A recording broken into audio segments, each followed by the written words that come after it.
Let's see what we got here.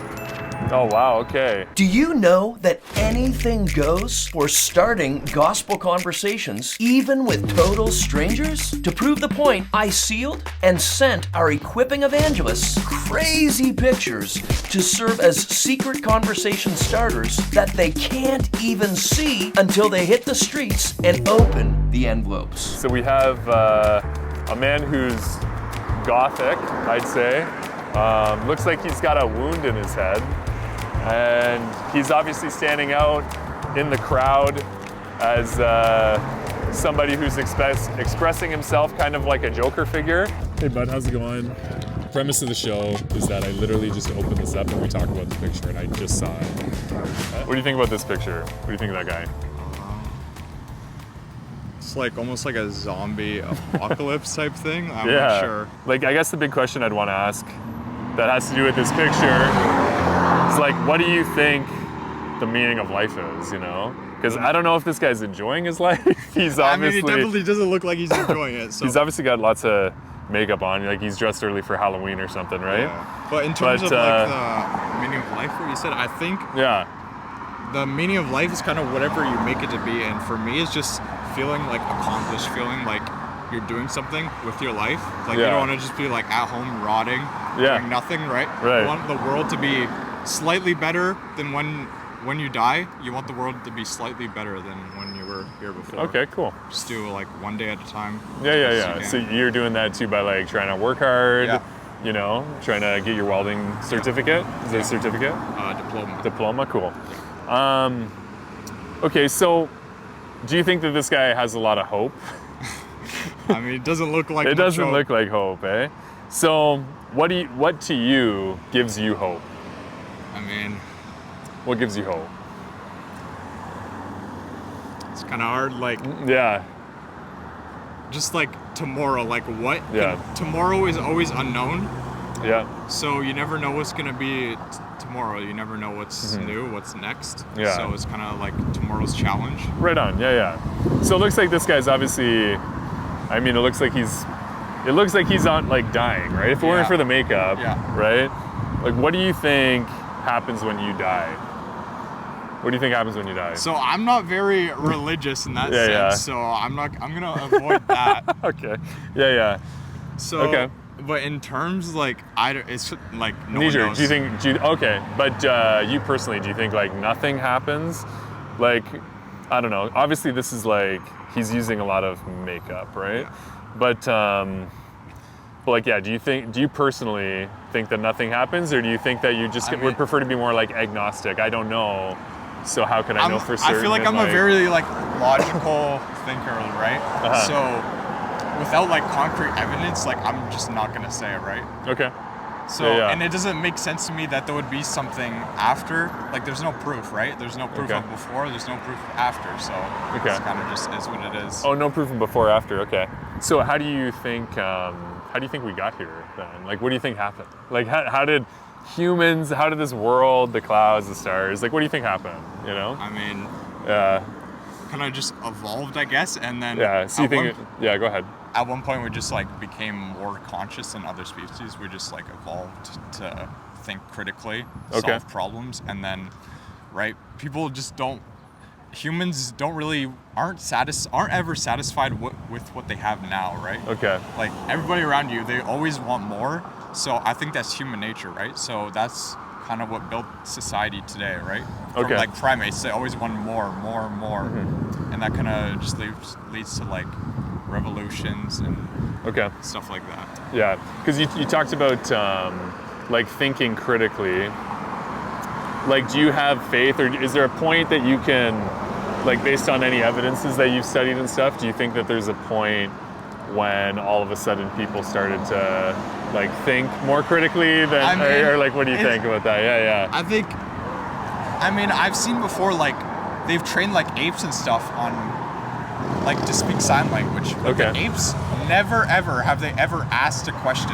So I think it's something like genetically in our brains that's like coded. So that we want more, right? Like I said. So we ask questions. Nobody else asks questions, right? The apes never ask questions, but we do. Right on. We want more. since we're kind of taking like a spiritual angle with the conversation then, based on this guy. Yeah. So we actually are a Christian network that's here like asking these questions like based off of the picture that we're seeing. So maybe we can talk a little bit about evidences. Like, do you think that from a Christian standpoint, because I know you don't believe that, you believe in natural processes, I was right? from a Christian school, but like that's just because I was raised that way. But like I kind of learned, and I don't disagree, but I don't agree, if that makes sense. Yeah, okay. Is science, do you think, based on like your upbringing, was science a big stumbling block? Because you said you're a very logical thinker, different things like that. Has anybody ever explained to you like Christian science or no? Not really. No? Do you mind if we like go down that rabbit trail for a second? You said you weren't in a rush. So like the evidences that we see around us, we would say presuppose the biblical narrative. I'll give you an example, okay? So in the book of Genesis, you probably read it before, right? Maybe in Sunday school or something. Yes. You said you grew up that way. Yeah. You said that, right? So in the book of Genesis, it has this succession.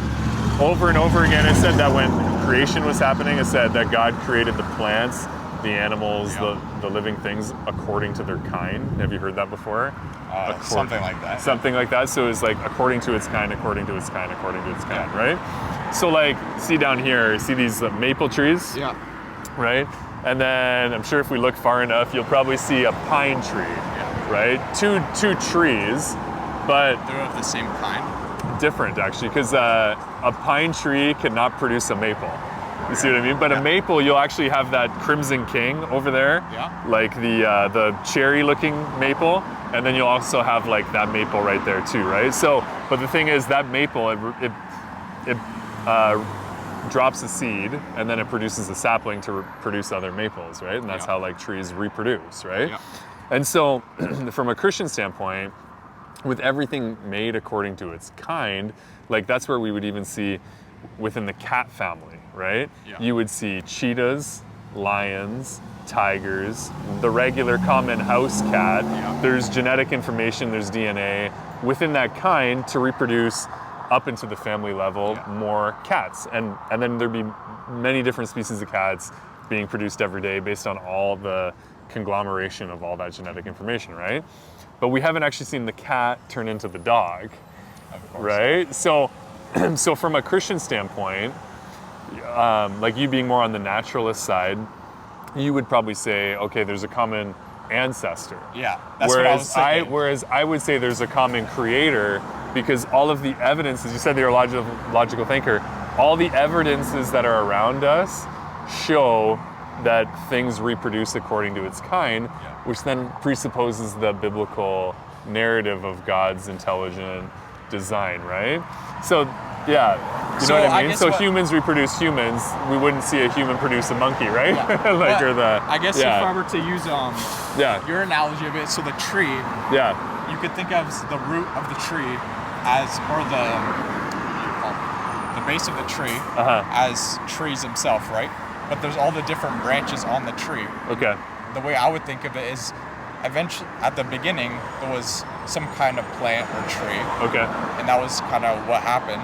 Right. And then, over time, it adapted to its environment and started making different kinds of trees that were better for its specific environment, right? Okay. So you have these different branches that are branching off, right? Okay. And they're now their own entity, but they can't, like you said, they're their own thing. Right, yeah. I would say that like in every tree, no one tree would be like another, right? But from the kind standpoint, what's cool is that like when I look at this evidences, so that's why it's not like a us versus them thing. We both look at the same clump of evidence. Yeah. I look at all that evidence and I go, wow, there's a God. You look at that evidence and you maybe say, okay, wow, there's a common ancestor or something like that, right? But so there's actually this ministry, it's called Answers in Genesis, that has all these different answers for things made according to its kind.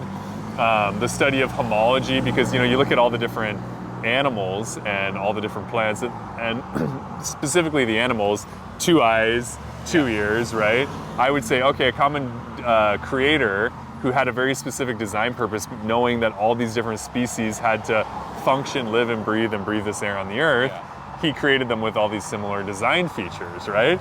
Is what I would say. So it'd be like all of Picasso's paintings kind of look a little similar. You can Well, I tell, oh, guess that's a Picasso.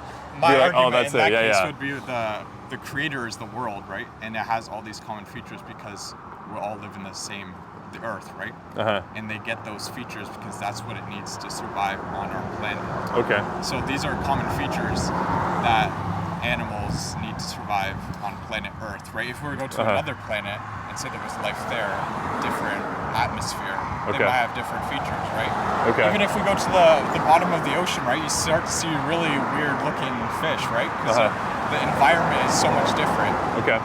So yeah, you're looking at like different things in the environment. So like, yeah, what's interesting is I would look at like, you know, the Earth's relativity to the sun. If we were a degree closer, we're going to start to burn up. Yeah. For a degree further away, we're going to start to freeze up. Yeah. Right. And I would say, you know, that didn't happen. I would say, okay, that didn't happen by chance, right?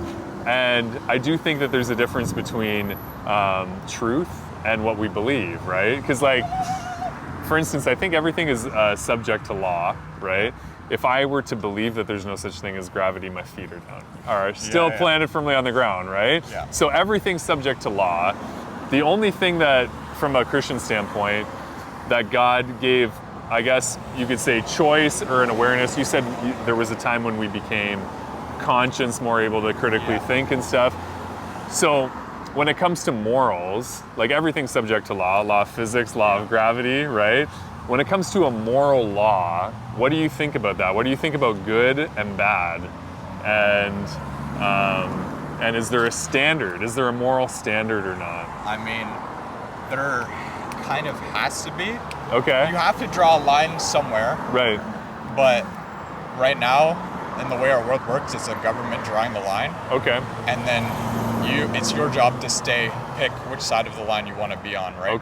Okay. So yeah, you would say that essentially the government would kind of set the trajectory for some morals and standards. Is that what you're saying? Okay. So then maybe it could be, then you're saying that maybe moral standards are subject to change based on who's in office. Yeah. Right? I mean, but it's also your parents' job to guide you more directly, right? The government's just going to draw the line like, don't steal, right? Because that's obviously illegal. But your parents might want to guide you more further away from that line, you know what I mean? Yeah, no problem. Here, since I know I promised you 5 minutes, and we got to wrap up, let me just give you a small glimpse. You probably heard this in Sunday school, but of the hope that we have as Christians, okay? Because we obviously believe that God intelligently designed everything. We do believe He gave it moral standard, the law, right? The 10 Commandments. Thou shalt not murder. Thou shalt not lie. Excuse me. And I believe those are all good moral standpoints. Right. Yeah. And I would say that we actually have common ground with people because everybody's guilty of breaking those, right? Nathaniel, you probably lied before. Yeah. I've lied before too, right? And so how did God send guilty sinners like me and you? How did He set us free from a biblical standpoint? Do you know what He did? Were you taught that in Sunday school, or? I mean, He gave us freedom of choice, right? He gave us some choice, but then what did He do to like reconcile sinners to God? Do you know what He did? I'm not sure. So yeah, He sent Jesus, right, into the world. He lived the life that Luke and Nathaniel couldn't live because we're all lying, thieving. We've committed. We're not perfect people, right? And so He sent Jesus to the cross, lived the life I couldn't live, died the death that I deserved, right? So when I put my faith and trust in Him, I get His righteousness, and when God looks down, He no longer sees Luke and Nathaniel, the sinner. He sees the perfection of Jesus because I put my faith and trust in Him, right? And that's essentially how we can maybe have more hope than this guy at the end of the day, and how that can bring maybe meaning and purpose to our lives as opposed to kind of misery on the 9 to 5, like you said at the beginning, right? So anyway, Nathaniel, God bless you. I appreciate it. I have a souvenir for you for sticking around. This is, it's called the 7C questions of human history, just based on a biblical timeline. This is actually the ministry I referenced on the back, Answers in Genesis. So they actually have some answers for different people like yourself who are maybe more naturalistic in their thinking. It's definitely good to have different perspectives all the time. Yeah, for sure. Yeah, I appreciate the respectful conversation. Yeah, right, awesome. God bless you. Yeah, appreciate that conversation, eh? Okay, so I thought that actually went pretty well. We were able to kind of talk about hope and what gives you meaning in life, and how we could actually have hope for eternity, because obviously the fellow in the picture that I showed you before, he looked like he didn't have a lot of hope, and as Nathaniel said, it looked like he was dreading the 9 to 5, and so obviously tried to steer him towards Christ and the hope that he gives us in this life and for eternity.